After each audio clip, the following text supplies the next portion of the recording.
প্রিয় ভাইরা, কানগুলো একটু খাড়া করে শুনেন আর মনোযোগী হন আর বোঝার চেষ্টা করেন। এই যে মূর্তির যারা পূজা করে, কেন পূজা করে? নিজেই মূর্তিটারে বানায়, নিজেই ডিজাইন করে, রং করে, এরপর মূর্তির সামনে দাঁড়ায় নম নম আছে না নাই? ওম নম ভগবতী বাসুদেবায়া আছে না নাই? जो तो मिटाना चाहे जीवन का तृष्णा, सुबह शाम बोल बंदे कृष्ण कृष्ण कृष्ण कृष्ण कृष्ण करे ना, बंदे मातरम, जय जय राम सीताराम जय जय, हरे कृष्ण हरे राम। আমার হিন্দু ভাইরা বলে না, এরাও আমাদের মাহফিলে আসে। এই যে আপনারা বলেন, একটু ভেবে দেখেন, উনি বানাইলো এই মূর্তিটারে, উনি বানালো, বানাই এবার উনি আবার ডাকে খোদা খোদা, আছে না নাই? তো ওইটা কেমনে আমনের খোদা? আমনে না ওইটার খোদা? যে যেটারে বানাইলো সেটার খোদা না? বুঝে শুনে উত্তর দিন। আমি কাদামাটি দিয়ে একটা মূর্তি বানাইলাম, তো এই মূর্তির স্রষ্টা আমি না আমার স্রষ্টা এটা? এটারে বানাইছে কে? আমি বানাইছি, তাহলে আমি এটার খোদা না? একটু আকল খাটালেই বোঝা যায়। সাইয়েদনা ইব্রাহিমের মাথায় ধরে না। ঘটনা কি? এরাই বানায় আবার এরাই কয় খোদা খোদা, ওনার মাথায় ধরে না। দেখেন, আপনার চিন্তা, আপনার অনুসন্ধান, আপনার রিসার্চ, আপনার ক্যালিবার, আপনার ইন্টেলেক্ট, আপনার সৃজনশীলতা, আপনার common sense. Common sense is very uncommon thing. Allah এটা সবাইরে দিছে, এটা খাটাইলেই আপনি স্রষ্টারে চিনতে পারবেন। স্রষ্টারে পাওয়ার জন্য ডক্টরের ডিগ্রি লাগে না। আপনি সাগরের দিকে তাকান, ঝর্ণার দিকে তাকান, পাহাড়ের দিকে তাকান, পাখির দিকে তাকান, ওই পাখির মধ্যে আল্লাহর নিদর্শন আছে না নাই? সাইয়েদনা ইব্রাহিম বললেন, মা হাযিহি তামাসিলুল্লাতী আনতুম লাহা আকিফুন। ইব্রাহিম আলাইহিস সালাম এলাকার লোকদেরকে বললেন, ঘটনা কি? মূর্তি তোমরা নিজেরা বানাও, মূর্তির সামনে এরকম হাত গুটিয়ে বসে থাকো কেন? এলাকার লোকেরা বলে, ওয়াজাদনা আবানা লাহা আবিদিন, আমরা বাপ দাদাদেরকে দেখছি মূর্তির সামনে দাঁড়িয়ে থাকে, তাই আমরাও দাঁড়িয়ে থাকি। ইব্রাহিম বললেন, কিরে তোরা মূর্তি বানায়, তোরা দাঁড়ায় থাকস কেন? এলাকার লোকেরা বলে, বাপ দাদারকে যা করতে দেখছি আমরাও তাই করি। দেখবেন নাস্তিক কাফের মুরতাদদের কোনো ভ্যালিড যুক্তি নাই। চিল্লা এখন ঠিক কিনা? সাইয়েদনা ইব্রাহিম বললেন, লাকাদ আনতুম কুনতুম আনতুম ওয়া আবাউকুম মিনাল কওমিদ দাল্লিন, তোরাও গোল্লায়, তোদের বাপ দাদারাও গোল্লায়। পূজার দিন আসলো, এলাকার সবাই বলে, ইব্রাহিম চলো না পূজায় যাই।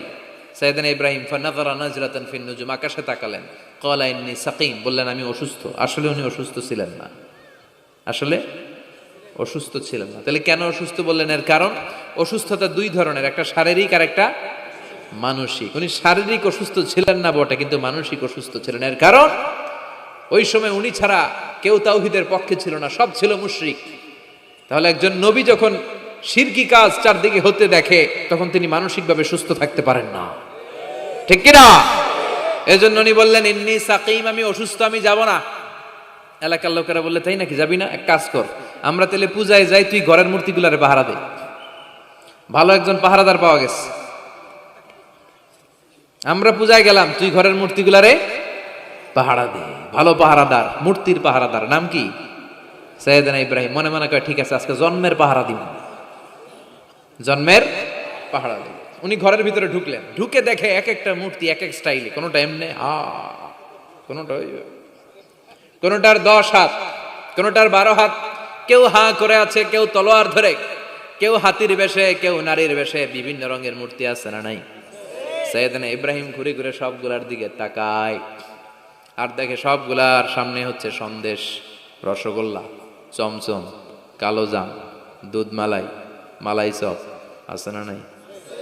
সবগুলার সামনে সন্দেশ, মিষ্টি, রসগোল্লা, রসমলাই, একটার পর একটা মিষ্টান্ন খাবার দেয়া।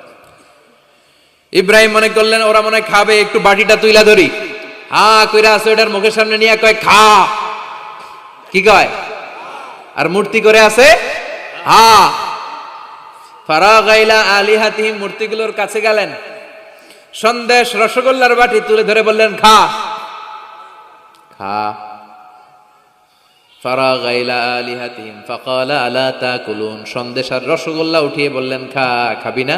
মা লাকুম লা তানতিকুন, না খাইলে কেন খাবি না? কথা কইতে হইব, কথা বল, হয় খা না কথা বল। এখন মূর্তিগুলা খায়ও না, কথাও। আপনার ছেলে কান্না জুড়ে দিছে, আব্বু চকলেট খাবো। কি খাবো?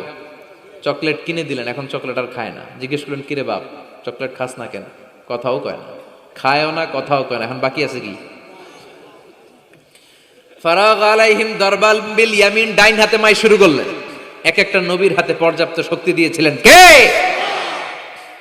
উনি বললেন খা, খায় না। কেন খাবি না? কথা কও, কথাও কয় না। ফারাগ আলাইহিম দারবাম বিল ইয়ামিন, খায়ও না, কথাও বলে না। এবার ডান হাতে থাপ্পড় মারা শুরু করলেন। এক এক থাপ্পড়ে এক একটার হাত ভেঙে যায়। মারতে মারতে সামনে দেখে একটা কুঠার। কি দেখে? এবার কুঠার নিয়ে কোবানো শুরু করলেন। জন্মের কোপাইতে কোপাইতে মূর্তিগুলো সব, এটার একটা উদ্দেশ্য ছিল, মূর্তিগুলো সব ভেঙে বড় সাইজের যে মূর্তিটা ওটার সামনে যায় মারতে লিছে, না এটারে মারব না, এটারে বাঁচায় রাখি। কুঠার নিয়ে বড় মূর্তিটার কাঁধের মধ্যে ঝুলায় রাখি। সুবহানাল্লাহ পড়বেন না? এক একটা নবীর আল্লাহ কি বুদ্ধি দিয়েছে। ফাজআলাহুম জুদাদান ইল্লা কাবীরান লাহুম, সবগুলো মূর্তিকে ভেঙে টুকরো টুকরো করে বড়টারে মারে নাই, বড়টার কাঁধের মধ্যে কুঠার ঝুলিয়ে রেখেছে। এবার বড় পূজা শেষে এলাকার লোকরা যখন এসে ঘরের ভিতরে দেখে সব মাইরা ভূত। সবাই বলে ইব্রাহিম আনতা ফাআলতা হাযা বিআলিহাতিনা ইয়া ইব্রাহিম, ও ইব্রাহিম এই ঘটনা ঘটছে কেমনে? কয় সবগুলা মারামারি করছে। কি করছে? সবগুলা মারামারি করছে। মারামারি ঠেকাইতে যাইয়া বড়টাই কুঠার দিয়ে পিটাইছে, পিটাইয়া সবগুলারে শেষ করছে। ফাসআলহুম, ওই বড়টারে জিজ্ঞেস কর, যদি বড়টা কথা বলতে পারে। আমারে জিজ্ঞেস করে লাভ নাই, কুঠার তো আমার কাঁধে না। কুঠার কার কাঁধে? বড়টার কাঁধে। ওইটারে জিজ্ঞেস কর। কি বুদ্ধি, কি উপস্থিত বুদ্ধি, কি ইন্টেলেক্ট, কি হিকমা! আল্লাহু আকবার। সবাই বলে ইব্রাহিম এই কাজ তো ওরা করে না, ওরা নড়তে পারে না, চড়তে পারে না, ওরা কানে শোনে না, চোখে দেখে না, ওরা কিছু করতে পারে না। সৈয়দ ইব্রাহিম বলে যেটা কিছুই করতে পারে না এইডারে খোদা বইলা ডাকস কেন? কিছুই করতে পারে না, নিজেরা নিজেদেরকে বাঁচাতে পারে না, কিয়ামতের দিন তোদেরকে কেমনে এরা বাঁচাবে? আল্লাহু আকবার। কেমনে বাঁচাবে একটু ভাব। সবাই এবার রশি দিয়ে পেঁচিয়ে সৈয়দনা ইব্রাহিম আলাইহিস সালামকে নমরুদের দরবারে নিয়ে যায়। নমরুদের সাথে কি কি কথোপকথন, কনভারসেশন, ডায়ালগ হয়েছে শুনবেন। নমরুদ বলে ইব্রাহিম ঘটনা কি? আমি ছাড়া এই বাবেল নগরীতে কোন রব আছে বলে তুমি শুনি নাই, তুমি আবার কোন রব পাইলা? তুমি আবার রব পেলে কোথায়? সৈয়দনা ইব্রাহিম বলে রাব্বি আল্লাযী ইউহয়ী ওয়া ইউমীত, আমার রব এমন রব যিনি জীবন দেয় মরণ দেয়। জীবন দেয় কে? মরণ দেয় কে? নমরুদ বলে তাই তোমার আল্লাহ জীবন দেয় মরণ দেয়? আনা উহয়ী ওয়া উমীত, আমিও তো জীবন দেই মরণ দেই। সৈয়দনা ইব্রাহিম বলে তাই তুমিও জীবন দাও, তুমিও মরণ দাও, তাহলে দেখাও তো, দেখাও তো কি করে জীবন দাও। নমরুদ জেলখানার দুজন ফাঁসির কয়েদিকে ধরে নিয়ে আসছে, ফাঁসির আসামি ধরে এনে ধারালো একটা ছুরি দিয়ে দুইটা আসামিকে ধরে আনছে। আইনা প্রথম আসামিটার পেটের ভেতরে ধারালো ছুরি দিয়ে ধা করে পেটের ভেতরে ছুরি ঢুকায় দিয়েছে। মুহূর্তের মধ্যে ফিনকি দিয়ে রক্ত বেরোতে শুরু করেছে। লোকটা জামিনে পড়ে ছটফট ছটফট করতে করতে করতে দুনিয়া থেকে শেষ। এরপর ছুরিটা পেট থেকে বের করে দ্বিতীয় আসামির পেটের মধ্যে ধা করে ঢুকায় দিতে যাবে। In the mean time stop, থেমে গেলেন, না তোরে মারবো না, ওইটারে মাইরা ওইটারে মৃত্যু দিলাম, তোরে আমি জীবন দিলাম, যা তোরে আমি, আর ওইটারে ইব্রাহিম দেখো তুমি না বলেছো কেমন করে আমি জীবন দেই, কেমন করে আমি মরণ দেই। দুইটা আসামিকে ধরলাম, প্রথমটারে মরণ দিলাম, দ্বিতীয়টারে জীবন দিলাম, ঠিক কিনা? আসলেই তো প্রথমটারে কি দিছে, দ্বিতীয়টারে। সৈয়দনা ইব্রাহিম বলে ফাইন্নাল্লাহা ইয়াতি বিশ-শামসি মিনাল মাশরিকি ফাআতি বিহা মিনাল মাগরিব ফাবুহিতাল্লাযী কাফার। আল্লাহু আকবার। সৈয়দনা ইব্রাহিম বলে নমরুদ বুঝলাম তুমি জীবন দাও, তুমি মরণ দাও, বুঝলাম সব ঠিক। জেনে রেখো আমার আল্লাহ প্রতিদিন সকালবেলায় পূর্ব দিক থেকে সূর্য উঠায়। পূর্ব দিক থেকে প্রতিদিন সকালে সূর্য উঠায় কে? সৈয়দনা ইব্রাহিম বললেন আমার রব এমন রব প্রতিদিন সকাল বেলায় পূর্ব দিক থেকে সূর্যটা উঠায়। তুমি যদি আল্লাহর মতো শক্তিশালী হও, তুমি সকালবেলা পূর্ব দিক থেকে সূর্য না উঠিয়ে কালকে থেকে পশ্চিম দিক থেকে সূর্য উঠাও। ফাবুহিতাল্লাযী কাফার। এবার ধরা খাইছে, এবার লা যাওয়া নিশ্চুপ। এবার তো নমরুদ ধরা খাইছে। এবার নমরুদের মেজাজ নরম না গরম? কারণ তর্কে হেরে গেছে, মেজাজ আছে না নাই? নমরুদ বলে ইব্রাহিম রে রশি দিয়ে বাঁধো, আগুনে ফেলো। বিশাল আগুনের কুণ্ডলি করে সৈয়দনা ইব্রাহিমকে আগুনের কুণ্ডলির মধ্যে ফেলা হলো, হাতে পায়ে বড় বড় মোটা মোটা রশি দিয়ে বাঁধা। সৈয়দনা ইব্রাহিমকে আগুনের কুণ্ডলির মধ্যে ফালায়। সৈয়দনা জিব্রাইল বলে, ও সৈয়দনা ইব্রাহিম, আপনি বলেন আমার পাখার আঘাতে আগুনগুলো এক পাশ থেকে আরেক পাশে, এক দেশ থেকে আরেক দেশে উড়িয়ে নেই, বিশাল আগুনের কুণ্ডলীকে এক ঝাপটা মেরে থামিয়ে দেই।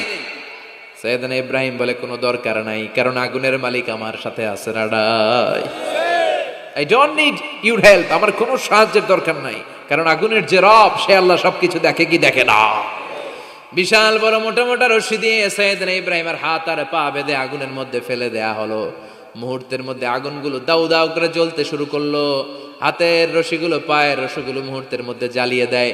বিশাল বড় বড় তক্তা জ্বালিয়ে দেয়, লাকড়ি জ্বালিয়ে দেয়, কিন্তু সৈয়দনা ইব্রাহিমের একটা পশমও জ্বালায় না। আজও যদি তোমাদের মাঝে কেউ ইব্রাহিমের মতো ঈমান আনিতে পারো, অগ্নিকেও পুষ্প বলে পরিণত করিতে পারো, ঠিক কিনা? মুসার মতো ঈমান হলে রাস্তা হবে সাগর জলে, ইউসুফের মতো ঈমান হলে একে একে দরজা খুলে। নবী ইব্রাহিমের মতন ঈমান যদি আজও থাকে বিদ্যমান, অগ্নিকুণ্ডে দেখতে পাবে খুবসুরত এক ফুলবাগান। সুবহানাল্লাহ পড়েন। আল্লাহ বলেন, কুলনা ইয়া নারু কুনি বারদান ওয়া সালামান আলা ইব্রাহিম।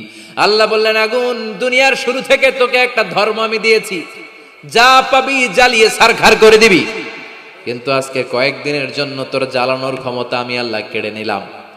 তে আমার ইব্রাহিমের জন্য ঠান্ডা হয়ে যা। কি হয়ে যা?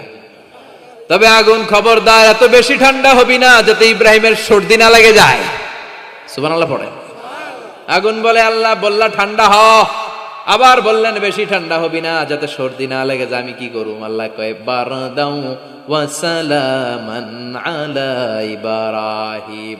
আমার ইব্রাহিমের জন্য এয়ার কন্ডিশন, নাতিশীতোষ্ণ, গরম নয়, ঠান্ডা নয়, এরকম জান্নাতের গুলবাগিচা হয়ে যা।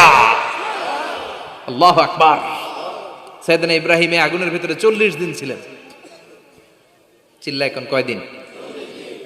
একটা পশমও পুড়ে নাই। আগুন থেকে বেরিয়ে উনি অনেক দিন বেঁচে ছিলেন। শেষকালে নাতিপুতিদের সাথে যখন গল্প করতেন তখন বলতেন, নাতিরা, আমার জীবনের সবচেয়ে আরামদায়ক সময় কেটেছে নমরুদের আগুনের ভেতরে ওই 40 দিন।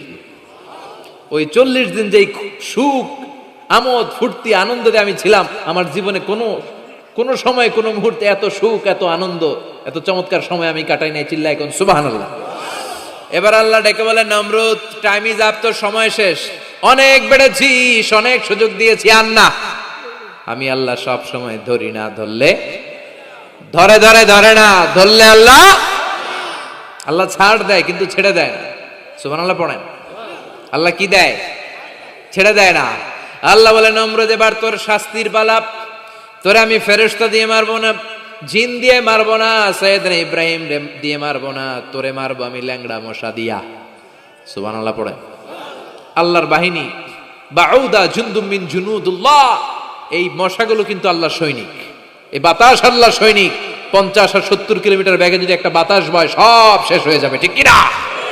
এই জলোচ্ছ্বাসগুলো আল্লাহর সৈনিক, এই ভূমিকম্প আল্লাহর সৈনিক। ছোট্ট একটা ল্যাংড়া মশা নমরুদের নাকের ভিতরে দিয়ে ঢুকে কামড়াতে শুরু করছে। নমরুদ লাফাইতে শুরু করছে। নমরুদ রে সবাই কয়, নমরুদ তুমি ড্যান্স দাও কেন? কারে ড্যান্স না, মশায় কামড়ায়। মশারও কামড়ানো বাড়াই দিছে নমরুদ। এবার I M A disco dancer, disco dancer হয়ে গেছে। খালি লাফায়, খালি ডান্স দেয়। আহা, নিজের মাথার মধ্যে নিজে আঘাত করে, ঘুষি মারে, কিন্তু মশা বের হয় না। অমিয়া, এই মশা ঢুকছে কার অর্ডারে? এটা যদি বেরোতে হয়, বেরো হবে কার অর্ডারে? সে মাথার মধ্যে কিল মারে, ঘুষি মারে, নিজের নিজে আহত করে ফেলে, মাগার মাথা থেকে মশা বের হয়। নাকের ভিতর দিয়ে মশা ঢুকে কামড়ানো, এটা কি চারটেখানি কথা? শীতকালে যখন কাঁথা গায়ে দিয়ে শুয়ে থাকি, মশা যখন পন পন পন পন করে কানের সামনে, খারাপ লাগে না? আবার কাঁথা টাথা সরিয়ে আবার শুয়ে, আবার বন বন বন বন। তো কানের সামনে পন পন করলে যদি আপনার এত কষ্ট লাগে, নমরুদের নাকের ভিতর দিয়ে ঢুকছে, মস্তিষ্কে কামড়াচ্ছে, ওর কেমন লাগে? নমরুদ আর পারে না। অসহ্য, নিজের নিজে মারতে মারতে হাত পা কপাল সব লাল করে ফেলছে। অবশেষে আশেপাশে চাকর বাকর খাদেম খুদ্দাম যারা আছে সবাই বললো, আমি আর পারিনি, এবার তোরা মার, তোরা মার। সবাই কয়ে, নমরুদ আজীবন নাম করে মারছস, এবার পাইছি খেলা, এবার ইচ্ছা মতো তোরা বিড়াম। এবার সবগুলো আমি নমরুদে মারা শুরু করছি। মারতে মারতে বেহুশ মাগার মশা বেরোয়। এই মশা ঢুকেছে কার অর্ডারে? বের হবে কার অর্ডারে? তারপরও বেরোয় না। নমরুদকে এবার আমারে জুতা মার। কি মার? এখন আমরা পরি প্লাস্টিকের জুতা, চামড়ার জুতা, তখন পড়তো খরমের জুতা, কাঠের জুতা। খরমের জুতা, চামড়ার জুতা। খরমের জুতা বানায় কি দিয়া? কথা কন, চিনেন? এবার কামারে জুতা মার। সবাই এবার কাঠের জুতা লইছে, ইচ্ছা মতো পিটান শুরু। পিটাইতে পিটাইতে ওর মাথা ফাটিয়ে রক্তাক্ত করে শেষ। নমরুদের খেলা শেষ। নমরুদের খেলা যখন শেষ, আল্লাহর সৈনিক ওই ল্যাংড়া মশা নাক থেকে বের হয়ে শূন্যে উড়াল দিয়েছে। চিল্লায় পড়েন আল্লাহু আকবার। পৃথিবীতে কেউ তো স্থায়ী হয় না, হোক না সে ফেরাউন কিবা নমরুদ। কেউ ভাবে চিরদিন রয় না, কেউ ভাবে চিরকাল রয় না। পৃথিবীতে কেউ তো স্থায়ী হয় না, হোক না সে ফেরাউন কিবা নমরুদ। কেউ ভাবে চিরদিন রয় না। চিল্লায় বলেন ঠিক কিনা? নমরুদ আজীবন থাকতে পারছে? ওর ক্ষমতা, ওর দাপট, ওর জুলুম, ওর অত্যাচার, ওর শেষ রক্ষা করতে পেরেছে? কথা কন। ফেরাউনের দাপট আর ক্ষমতা বাঁচাতে পেরেছে? এখনো যারা দাপট দেখায়, জুলুমবাজ, এদের ক্ষমতা দাপট এদেরকে বাঁচাতে পারবে না। বাঁচানোর মালিক একজন। চিল্লায় বলো, তিনি কে? এজন্য আল্লাহ ডেকে বলে, গোলাম ইব্রাহিমের জীবনেতে তোমাদের জন্য শিক্ষা আছে। শিক্ষা আছে ইব্রাহিমের জীবনের জন্য, তোমাদের জন্য মডেল। আমি করি না তো এগুলো, তোমাদের জন্য মডেল আছে। অনেক নারীরা এসেছে, আমার মায়েরা বোনেরা, বাড়িতে সাইয়েদাতুনা হাজার, যাকে আমরা বলি বিবি হাজারা, ওনার জীবনী পড়বেন। ভাইয়েরা যারা এসেছেন, সাইয়েদানা ইব্রাহিমের জীবনী পড়বেন। এই জীবনীগুলো থেকে আলো নেওয়ার দরকার আছে না নাই? আপনার জীবনটারে আলোকিত করে দিবে কে? আজকের এই মাহফিল থেকে কি আমরা ওয়াদা করতে পারি না আমরা সাইয়েদানা ইব্রাহিম আলাইহিস সালামের জীবনী শুরু থেকে শেষ পর্যন্ত পুরোটা পড়বো, আর যা শিখলাম নিজের জীবনে কাজে লাগাবো? রাজি আছি না নাই?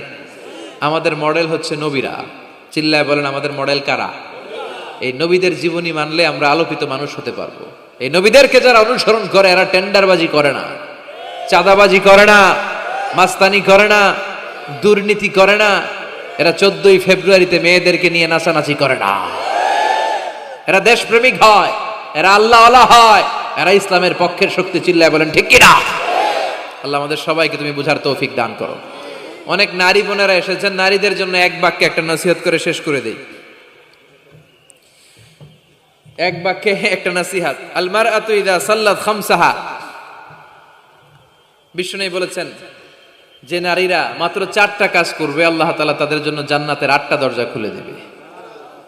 এক নাম্বার হচ্ছে আল মারআতু ইযা সাল্লাত খামসাহা, যে নারী 5 ওয়াক্ত সালাত পড়বে, ও সামাত শাহরাহা, রমাদানের রোজা রাখবে, আতাআত বা'লাহা, স্বামীর আনুগত্য করবে, ও হাফিজাত ফুরুজাহা, নিজের লজ্জাস্থানের হেফাজত করবে, ফালতাদখুল মিন আইয়াবিল জান্নাতি শাআত, তারা আল্লাহর জান্নাতের 8টা দরজার যেটা দিয়ে মন চায় ঢুকবে, কোনো বাধা নাই। এগুলো মানার দরকার আছে না নাই? আল্লাহ আমাদের ফ্যামিলিগুলোর সাইয়েদনা ইব্রাহিমের ফ্যামিলির মতো জান্নাতি ফ্যামিলি বানাও। আপনারা উঠতেছেন কেন? হ্যাঁ, এদিকে দুই একজন উঠলেন, বসেন বসেন। একসাথে আসছেন, একসাথে বিদায় নিব। যতগুলো কথা বললাম কোরআন সুন্নাহর আলোকে বলেছি, বানিয়ে কিছু বলি নাই। তারপরেও আমার মনের অজান্তে কোনো মিস ইনফরমেশন যদি আমার মুখ ফসকে বেরিয়ে যায়, সেগুলো যেন আল্লাহ তাআলা আমাদের স্মৃতিপট থেকে মুছে দেয়। আর সত্য সুন্দর হকের পক্ষে যা বললাম তার সবটুকুন প্রথমে যেন আল্লাহ তাআলা আমাকে এবং আপনাদের সবাইকে আমলের তৌফিক দান করে। আমরা পড়ি আমিন। আপনারা সবাই ভালো থাকবেন, সুস্থ থাকবেন, সুন্দর থাকবেন। সুবহানাকাল্লাহুম্মা ওয়া বিহামদিকা আশহাদু আল্লা ইলাহা ইল্লা আনতা আস্তাগফিরুকা ওয়া আতুবু ইলাইক।